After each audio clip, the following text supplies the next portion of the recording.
안녕하세요. 김광삼의 찐국TV 김광삼 변호사입니다. 오늘은 디지털 포렌식에 대해서 말씀을 드리려고 해요. 요즘은 워낙 이제 전자기기가 발달을 해서 증거로 쓰이는 것 중에 결정적인 것들이 다 전자증거가 굉장히 많습니다. 그 중에 증거의 원천이 바로 우리가 가지고 다니는 휴대폰이죠.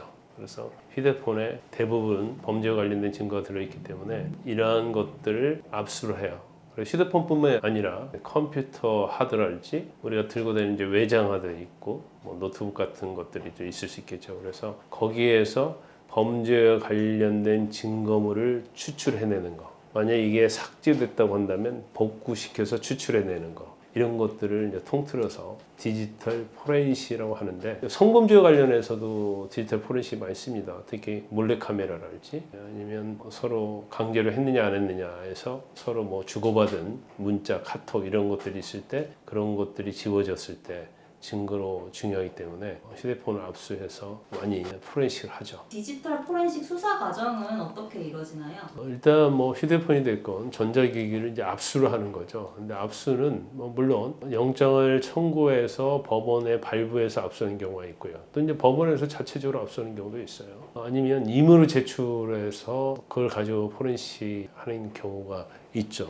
그런데 이제 경찰에서는 이걸 압수를 하게 되면 이걸 경찰청에 있는 디지털 포렌식 전문하는 팀에다 넘깁니다. 그래서 거기에서 이제 포렌식을 하게 되는데, 이 포렌식에는 당사자가 참여할 수 있는 권리가 있어요. 그래서 압수된 다음에 경찰에서 연락이 오죠. 포렌식 하는데 참여할 거냐 하지 않을 거냐, 참여할 필요성이 있으면 참여하겠다고 하고, 뭐 그렇지 않는 경우에는 뭐 포기할 수도 있습니다. 이게 혼자 가는 게 좋은지 아니면 변호사와 같이 참여하는 게 좋은지요? 일단 참여를 하는 게 좋죠. 왜냐하면 거기에 어떤 증거가 들어있고 어떤 것을 추출하는 것을 본인이 알아야 하고요. 두 번째로 더 중요한 것 중에 하나는 이제 경찰의 입장에서는 이 디지털 기기에 있는 모든 것을 추출해내려고 하거든요. 근데 원칙적으로 압수의 사유가 관련된 범죄 증거를 추출해내야 하거든요. 그런데 전체적으로 막 무자비하게 일반적으로는 막 추출을 하거든요. 그럼 추출한 내용 중에서 사실은 자기 범죄와 관련이 없는 다른 거, 뭐 물론 개인적이고 아주 사적인 은밀한 것이 있을 수도 있고요. 아니면은 또 다른 범죄가 있을 수도 있거든요. 그러니까 세상에 드러나지 않을 수 있는 범죄가 있는데 그런 것들을 포렌식에 의해서 검찰이 확보하게 되면 검찰이 수사할 수밖에 없는 거예요. 그래서 뭐 혼자 갈 수도 있지만 당연히 변호사와 같이 가서 이 압수수색의 범위 자체를 영장 부분으로 한정해서 포렌식 하도록 해야 한다는 거죠. 잘못하면 이제 별건으로 또 처벌받을 수 있고, 그리고 관련된 없는 것에 대해서는 포렌식 하지 못하도록 제어를 좀 해줘야 합니다. 그러기 위해서는 같이 변호사와 참여하는 것이 중요하다고 할 수 있겠습니다. 이 디지털 포렌식을 하면 압수하기 전에 미리 삭제해둔 것도 다 나오나요? 대부분 좀 나와요. 그러니까 이걸 아예 이제 초기화해버린다고 하면 모르겠지만, 초기화가 되지 않고 몰카를 예를 들어서 얘기하면 뭐 수백 장 찍었어요. 그 다음에 삭제를 했어요. 또 찍었어요. 삭제했어요. 그 다음에 안 찍었어요. 그런 경우에 대부분이 다 나옵니다. 그런데 저희 경험에 의하면 안 나오는 경우도 있어요. 전에 굉장히 많이 찍었는데 이걸 삭제하고 이제 덮어쓰기가 계속 된 거죠. 시간도 좀 지나고 그러면 아주 옛날 것은 나오지 않는 경우가 있어요. 그래서 무조건 포렌식 한다고 해서 다 나오는 건 아니고 그 휴대폰의 상황에 따라 다를 수 있고, 또 이것을 추출하는 기술이 어느 정도냐 따라서 포렌식 내용, 추출한 내용이 달라질 수가 있습니다.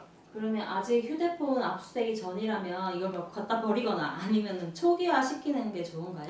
원칙적으로 그러한 행위는 이제 증거인멸 행위죠. 그래서 본인이 그렇게 하는 것은 아무 문제가 없어요. 물론 수사기관에서 의심을 할 수 있죠. 왜 휴대폰을 폐기했느냐, 초기화했느냐. 넌 범죄를 부인하고 있는데 이 범죄 행위의 증거가 여기 있으니까 이런 거 아니야? 의심을 받을 수 있고요. 다른 범죄와 관련된 물적, 인적 증거에 의해서 범죄에 증명이 된다고 하면 이러한 행위 자체가 사실은 불리하게 작용할 수는 있어요. 근데 제가 개인적으로 볼 때는 뭐 불리하게 작용을 한다 하더라도 거기에 만에 하나 정말로 결정적인 더 처벌할 수 있는 것들이 있다고 한다면 그것은 본인 입장에서는 이제 검토를 해봐야겠죠. 그런데 변호사 입장에서는 그렇게 물어보면 폐기하라, 초기화하라 이렇게 이 얘기는 절대 할 수 없어요. 왜냐하면 그것은 증거인멸 교사가 되거든요. 그래서 그건 본인 입장에서 판단을 하는 거고 본인이 자기 자신에 관한 증거를 인멸하는 경우는 죄가 되지 않습니다. 그래서 그 정도의 어떤 법률적인 지식은 얘기해 줄 수 있지만 폐기하라, 초기화라 그런 얘기는 변호사 입장에서 할 수 없는 거죠.